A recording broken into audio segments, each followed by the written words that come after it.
құрметті көкпаршылар қауым, Сәкен Әлібаев ағамыз қазіргі таңда тобылғы атты сәйгүлік шаптырып жүрген азамат. Аға, жалпы атбегі болу қандай екен? Мынау тобылғы деген атыңыздың шыққан жерін, тарихын айтып берсеңіз. Қазір не деген дүбірлі тойларда, мынау кеше Шардарадағы, ертесіне Сарыағаштағы Еламан ветврачтың көкпарында салды. Сол атыңыз жайлы айтып кетсеңіз. Енді атбегі болу оңай емес. Атбегі болуға шыдамдылық керек, сабырлық керек, еңбек керек. Енді тобылғыны мен тай кезінде ағам Жамбыл облысынан, Жамбыл облысы Тұмар ақсақалдың үйірінен, Тұмар шаптырып жүрген жай Үрей ағамыз, сойтқанда ағам болды. Тұмардың ағасы 25 деген ат бар.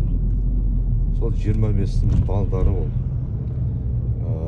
Ерлан Жұмасаев бауырымыздан үйінен ақ кеткен тай кезінде. Бұдан әлі тайдан бағып осы тайға шығып биыл 6-ға келді ғой. Сол қызығын көрейік деп шауып тұрып жүргенде сол 25-тің баласы ол. Ерлан Жұмасаевтан сатып алғам.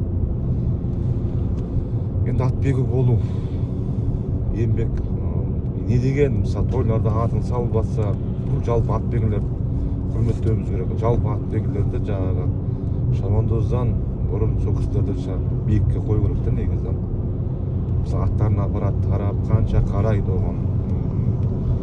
Дүниесін 4 бөліп, ана балаға бөлсе, атбегі дүниесін 4 бөліп тұлпарына бөледі. Сонда жақсы атты шаптыртқан, қауымнан таптыртқан, мінберден аты шығып жатса, сол атбегінің демалысы, қуанышы.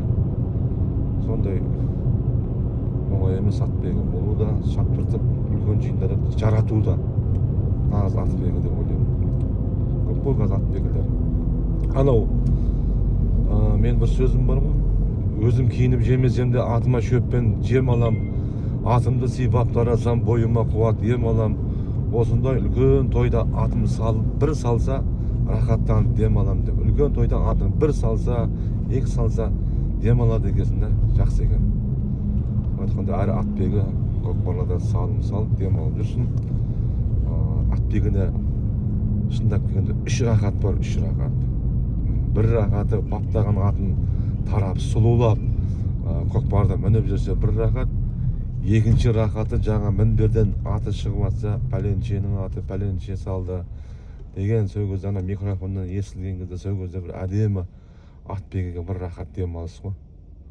Одан кейін үйіне барып, көпшілікпен отырып, сол аттың салған салымын жуып, біреулер жұттар ызбандап, аттың салымы құтты болсын дегеннің өзі сол атбегіге бір жақсы бір демалыс рахат. Қалған кезде ол атқа қарау, міну, еңбек, бабын келтірген, бабын тапқан адам ат шаптыртады. Сондықтан бапкерлер жақсылап жаңағы өзі қанша еңбегіне қарап ересет деймін, ілінет деген ғой, еңбегіне қарап ат шабады ғой.